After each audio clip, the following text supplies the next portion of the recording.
Worldwide, cardiovascular disease affects the lives of hundreds of millions. Dedicated cardio nerds everywhere are working hard to fight this global epidemic. These are their stories. Hello, Team CardioNerds. Dan Ambinder here, and we are back for another episode from our Atrial Fibrillation series, which is a comprehensive multi-institutional collaboration made possible by contributions of stellar fellow leads and expert faculty from a variety of programs, led by co-chairs Dr. Kelly Arps, Cardiology Fellow at Duke University, and Colin Blumenthal, Cardiology Fellow at University of Pennsylvania. This series is supported by an educational grant from Bristol Myers Squibb and the Pfizer Alliance. Of course, all CardioNerds content is planned, produced, and reviewed solely by CardioNerds without external bias. We have collaborated with VCU to provide free CME for the episode. See the episode page for the link to claim CME and relevant disclosures. And with that, let's get nerdy. Hi, everyone. This is Kelly Arps, co-chair of the Atrial Fibrillation series. Today, we are going to discuss situational assessment of stroke and bleeding risk with the incredible Dr. Hafiza Khan. And a shameless plug for past episodes, if you are interested in learning more about epidemiology and health inequities, diagnosis and detection, or initial assessment of stroke and bleeding risk in atrial fibrillation, we recommend that you check out our prior CardioNerds episodes, which are numbers 208, 215, and 224, where we discuss these high-yield atrial fibrillation topics. Today, I'm joined by CardioNerds founder and chief of nerdiness, Dan. Oh, what a title. What a title. Yes, Dan Ambinder here. And I second, definitely check out those episodes. They are amazing episodes on atrial fibrillation, and being part of this recording is just so much fun. These episodes are so high yield and so impactful. So I have the pleasure of introducing our fit lead for the episode, Dr. Stephanie Fuentes. She went to medical school at University of Texas Medical Branch, followed by internal medicine residency, cardiology fellowship, and now electrophysiology fellowship at Houston Methodist. Welcome to the AFib series, Stephanie. Thank you so much, Dan. I'm super happy to be here. It is my pleasure now to introduce Dr. Hafiza Khan. Dr. Khan graduated from UCLA School of Medicine as a member of the AOA Honor Society before going on to complete internal medicine residency at UCSF, where she served as a chief resident. She then completed cardiology and electrophysiology fellowships at Brigham and Women's Hospital, where she also obtained a master's in medical science from Harvard MIT. Currently, she is a cardiac electrophysiologist at the Baylor Scott White Health in Texas, with a special interest in arrhythmias in women. Dr. Khan, thank you so much for joining us today. Thank you so much for inviting me. I am honored to be here, and I'm excited for our discussion. We're happy to have you. It is now my pleasure to also introduce our very special guest fellow in training, Dr. Ingrid Hsiung.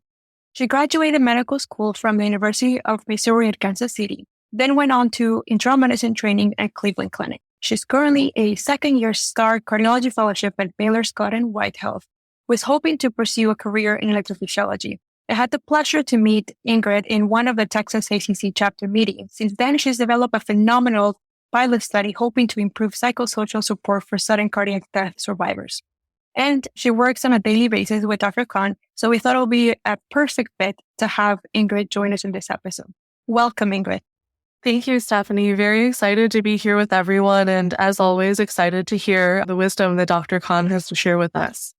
So let's dive into a few cases from the CardioNerds EP clinic that highlight situational assessments of stroke and bleeding risk.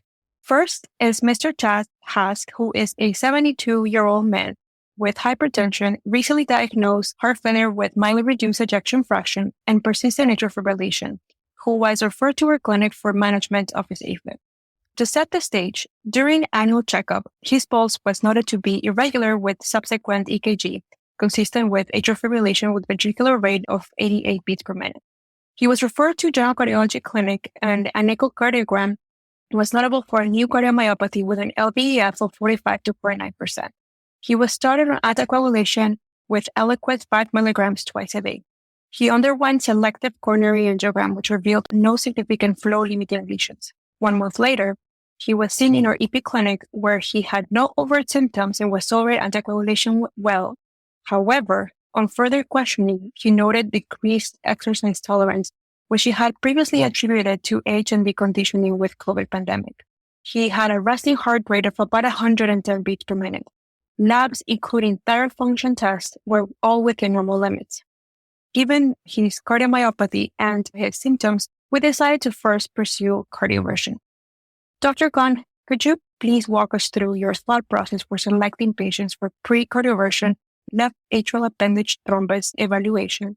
Does just CHA2DS2-VASc score or the amount of time a patient was in AFib before starting a defibrillation impact this decision? Okay, so I think this is an important case, and it's important, first of all, to classify his atrial fibrillation. So he has persistent AFib of unknown duration. It's been a year since he had his last EKG, so we don't know the onset of his AFib. So I would classify this as persistent AFib of unknown duration. If his last EKG was possibly a year ago, it might be longstanding persistent. And his cardiomyopathy is probably very clearly tachycardia mediated because he has a heart rate of about 110. So this is someone that it's important that we restore sinus rhythm because he's developing a tachycardia mediated cardiomyopathy. Now, we don't know about his medications. Hopefully he's been started on a beta blocker, and we know that he was started on anticoagulation, but GDMT always has a role. So a beta blocker, ACE inhibitor, ARB, or ARNI are very important in this situation as well. Wow, that's great. Thank you, Dr. Khan. It seems there's so much nuance and information that goes into what really seems like it should be a straightforward question. Switching gears a little bit, in those situations where we need to definitively rule out the left atrial appendage thrombus, how would we approach which imaging modality to choose, TEE versus some kind of cross-sectional imaging like CTA heart or cardiac MRI? Are there specifics that we need to know so that we're getting the most out of our imaging? So first of all, I would step back just a little bit and go to the 2014 AFib guidelines that were given a focus update in 2019. So our options are he's been started on apixaban. So we have AFib here that's clearly greater than 48 hours in duration. Before we anticoagulate, we have to do one of two things. Either we have to wait for 3 consecutive weeks on the apixaban, or we have to do an imaging modality to rule out a left atrial thrombus. And right now, TEE is the gold standard. Now, he just had a cardiac catheterization, so he was exposed to a little bit of radiation as well as contrast. So I think that TEE would be the way to go unless we want to wait 3 weeks more. But he's already been in AFib for possibly up to a year. So I do think that being timely is of the essence. Now, the TEE gives us more than just if there's left atrial thrombus. There's a lot of data to be had from that. Left atrial size, flow velocity through the left atrial appendage, the degree of mitral regurgitation. So TEE is the gold standard, and those are our options. Either wait 3 weeks or proceed ahead with transesophageal echocardiogram, which would be, I think, what I would suggest. Thank you. It's a great reminder to us that even if we're ordering a study for one particular reason, that by looking in detail at these studies, we really can get a lot more information about our patients from the imaging studies that we're ordering. I know that in our practice, we also see that, on the flip side, we're ordering a CT scan or a cardiac MRI to assess the patient's anatomy prior to, say, an ablation procedure, and are able to then use those studies, if properly ranked in terms of contrast, to see the left atrial appendage and to confirm that there's not a clot in there.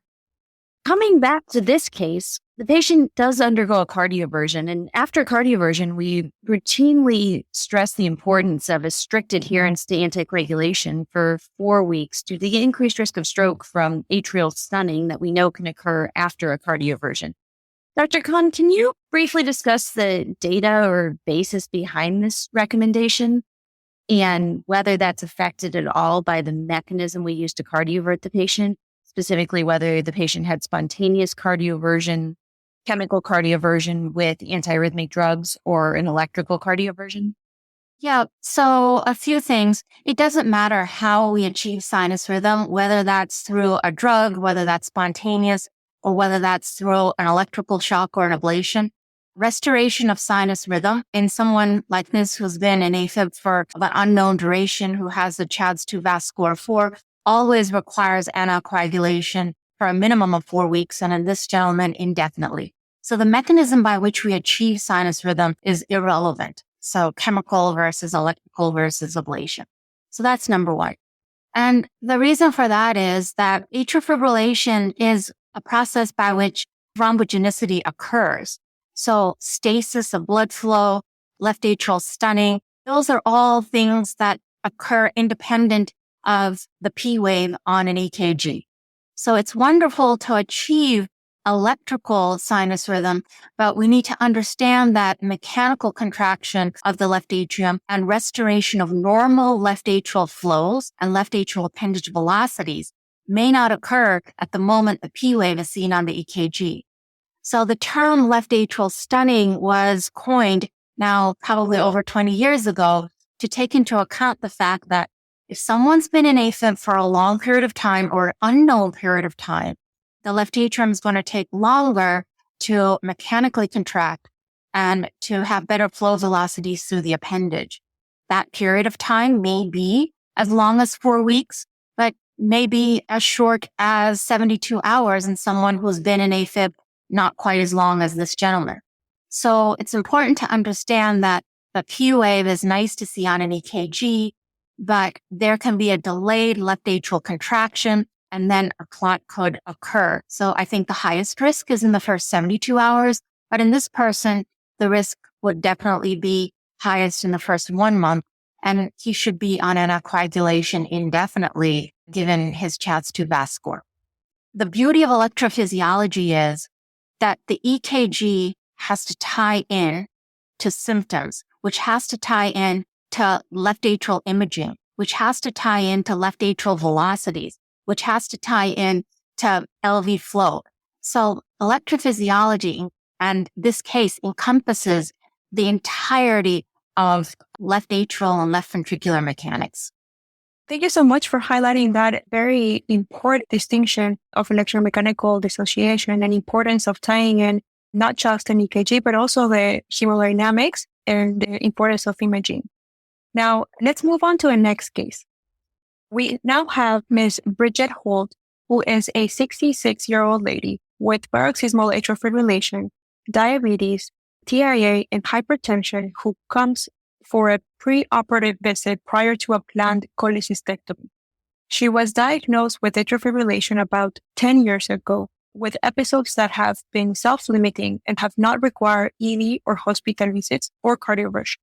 She had a TIA 11 years ago, and neuroimaging at the time and her follow-up have been grossly unremarkable. She has been adherent to anticoagulation since her diagnosis of atrial fibrillation and is currently on apixaban. Dr. Khan, how should we approach perioperative anticoagulation bridging versus holding anticoagulation in patients in atrial fibrillation without other indications for anticoagulation? How do we risk stratify such patients? Well, I think that the presence of direct oral anticoagulants has made our lives so much easier because very few patients now require bridging because we have agents that have a quick onset and quick offset. So I would strongly recommend that everybody download the ACC Anticoagulation Management app.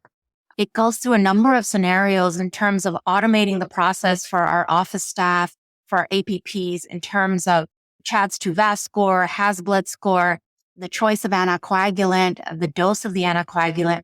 And very importantly, buried in that app is something called managing periprocedural anticoagulation or bridging. And so it's both for Android and for the iPhone and web-based. And let's go through that app using this patient's data. So we know that she's got a pretty high CHA2DS2 VAS score of 6, I believe. And so if we enter that in the app and the fact that she's using apixaban, the second step is how high risk is the procedure that she's undergoing? So the app has a drop-down menu and it lets you choose from a different variety of procedures ranging from endoscopy to neurologic procedures. I couldn't find cholecystectomy in there, but I would say that the bleeding risk of an elective lab chole is low to intermediate. So we know that her CHADS-2-VASc score is high. The procedure itself has a low to intermediate risk. Then we have to assess what is her bleeding risk. And we're not given a lot of data here. Is she on aspirin? Is she on anything else that thins her blood? Supplements. Number 2 is we need to know her renal function because that ties into the half-life of apixaban. So assuming that she weighs 160 pounds, she's got a creatinine of 1, she's never had any bleeding, she's not on aspirin, that would give her a creatinine clearance of between 60 and 70. And the app then tells you that it is recommended that she stop apixaban. And the recommendation would be 48 hours if she has intermediate renal function of, let's say, 60 to 70. It would be 24 hours only if she had a creatinine clearance of over 70. So cessation of anticoagulation, 24 to 48 hours, depending on her renal function, would be appropriate. Now, the app then takes you through when should you restart the anticoagulation. So it's really detailed. Assuming that the next day that the surgeon has hemostasis, that she's able to take oral pills, which I think most patients actually go home after a lab chole, the app would suggest that she should resume her apixaban 24 hours later. Now, obviously, that's a discussion to be held in conjunction with the general surgeon, and that's what collaboration is about. But many of our patients have all sorts of procedures, and after being in practice for over 20 years, my nurse practitioners are getting all sorts of clearance letters for dental procedures, EGD, colonoscopy. So this app is really a beautiful way to incorporate best practices and to make it guideline-based rather than just sort of situational. It also allows for you to snip and enter the recommendation into your EMR, for example, our EMR, which is Epic. It automates the process because once you're in practice, you may not be in the office all the time. And this is a way to standardize and streamline the process with ACC guidelines with very specific patient data unique to gender, creatinine clearance, and other medications. Well, thank you so much for just that masterclass and practically applying the data that we have right at our fingertips. I know that's definitely going to be a tool that I share with people on our team. And I do think, coming back to our comment on the bridge trial, that it's an interesting topic looking at the way that a trial should be interpreted in the modern era with the change in both patient demographics and in the actual therapies that we're using for patients. And it's a reminder for us to really look at those things and determine if a trial is generalizable to our population. As people probably remember, the bridge trial didn't actually find a meaningful difference between bridging and withholding anticoagulation with regards to the incidence of thromboembolism, but it did show an increased risk of bleeding. And, interestingly, the patients with a really high CHADS-VASc score accounted for a really small percentage, 3% of the study population, and the majority of patients were on Coumadin. Dr. Khan, based on more modern data, as well as the guidelines in that app, are there any particularly high-risk features or particularly high CHADS-VASc scores which would make you more likely to consider a heparin bridge for your patients? And secondly, what about those rare patients who are on warfarin these days? Yeah, and so the bridge study, as you know, was relatively small. It was only about 1,800 or so patients. And as you mentioned, that patient characteristics matter. About 75% of those patients were male, 90% were white. And in those days, they used the CHADS score, not the CHADS-2-VASc. So the average CHADS score was 2. So the anticoagulation that they used was Fragmin or dalteparin. So that's important to take in mind when generalizing these findings. What their idea of a high CHADS score was what would be CHADS-2-VASc of 6 or 7 or greater. So just remember that study was 2015. But I think it's pretty clear that if someone has had a stroke or embolic event within the last 12 weeks, reevaluate their need for an elective procedure. The highest risk after an embolic event or stroke is in the first 90 days. So they would really need to have a discussion as to why they would need a lap chole. Number two is if they have a mechanical valve or if they have moderate to severe mitral stenosis, that's not a CHA2DS2 VASC situation. So in general, we do tend to overestimate the risk of clotting and underestimate the risk of bleeding, and individualizing things for our patient is the best, and collaborating verbally with our surgical colleagues is important because these days I think a lot of nuances can be missed through digital communication or my chart messages. That's perfect. Really good discussion, Dr. Khan. Our last patient is Mr. Tom Buzz, who is an 82-year-old man, past med history of hypertension, hyperlipidemia, type 2 diabetes, admitted with a fever and productive cough, later found to have pneumonia. On the second hospital day, he had atrial fibrillation with RVR, or rapid ventricular rate, managed with diltiazem for rate control and heparin drip for stroke prophylaxis. Transthoracic echo showed a moderately enlarged left atrial size, preserved LV function, no hemodynamically significant valvulopathy. 3 days later, he spontaneously converts to normal sinus rhythm and remains in normal sinus rhythm until discharge, which is when cardiology was consulted for discharge recommendations with regards to anticoagulation. Dr. Khan, how do you think we should approach anticoagulation for triggered AFib in cases like this in patients with infection or pneumonia, not just in the inpatient setting, but also later on follow-up in the outpatient setting? What is your threshold for starting anticoagulation in a patient with a possible reversible trigger?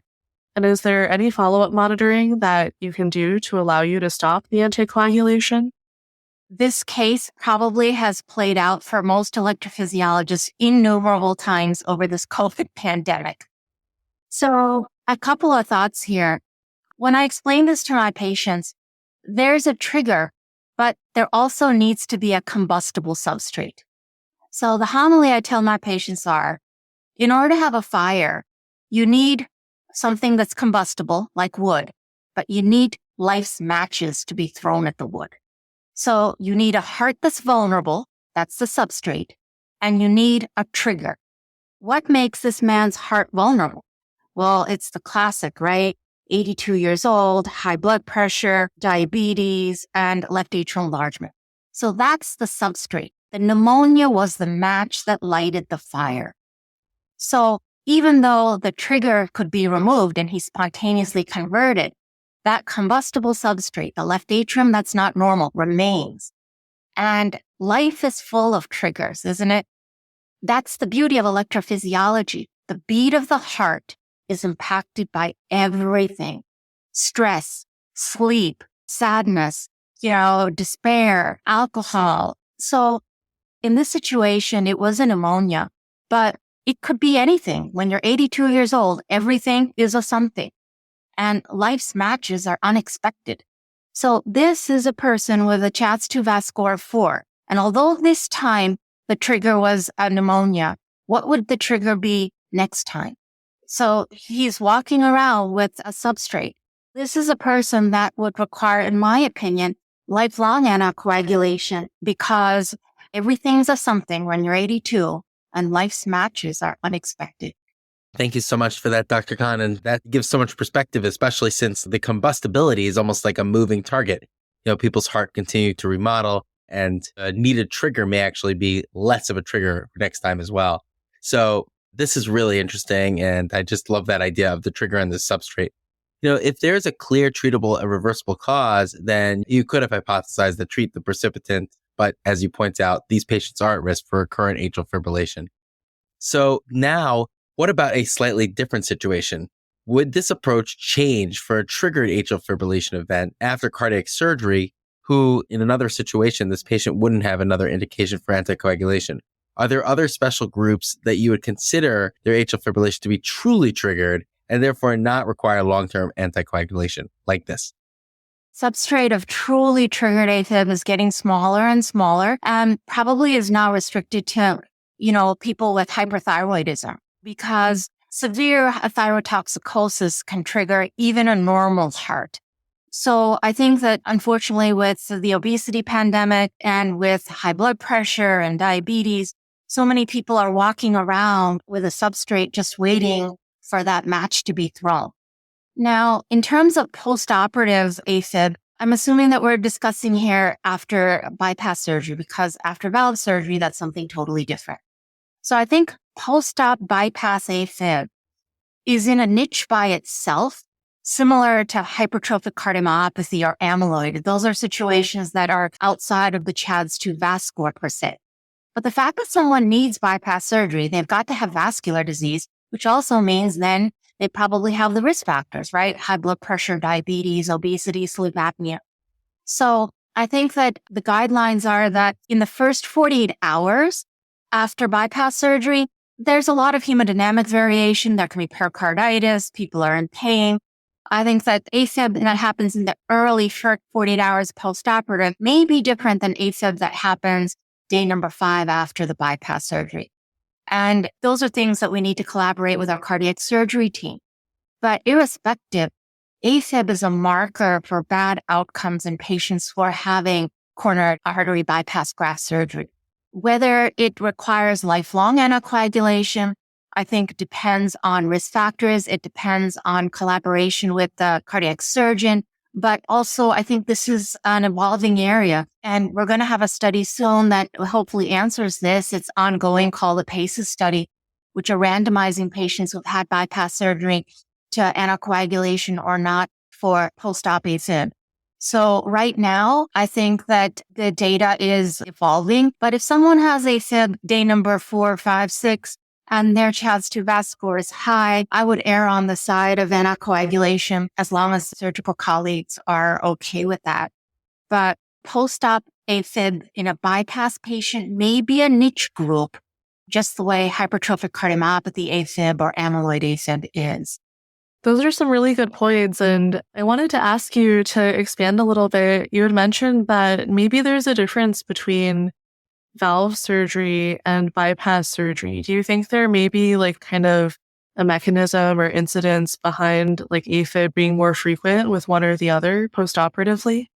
Oh, for sure. I think that valve surgery, for sure, anything that increases left atrial pressure predisposes someone to AFib. So whether that's volume overload or pressure overload of the left atrium through an aortic pathology or mitral pathology, left atrial stretch triggers AFib. So valvular surgery especially is outside of the CHADS2 VASc score.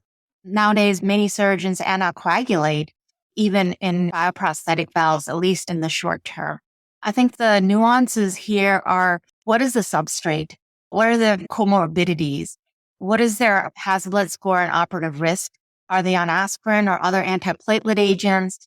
And the shared decision-making here is not just the patient and the physician, but it's the entire heart team. That's great. Wow, this has really been a good discussion with some fantastic take-home points. These are situations that come up almost daily in the hospital. How many times have I been on service that we've gotten a patient with pneumonia and now triggered atrial fibrillation? There's a lot more nuance than I think I previously realized. Dr. Khan, we have one final question, and that is, what makes your heart flutter about electrophysiology? Oh, I love electrophysiology.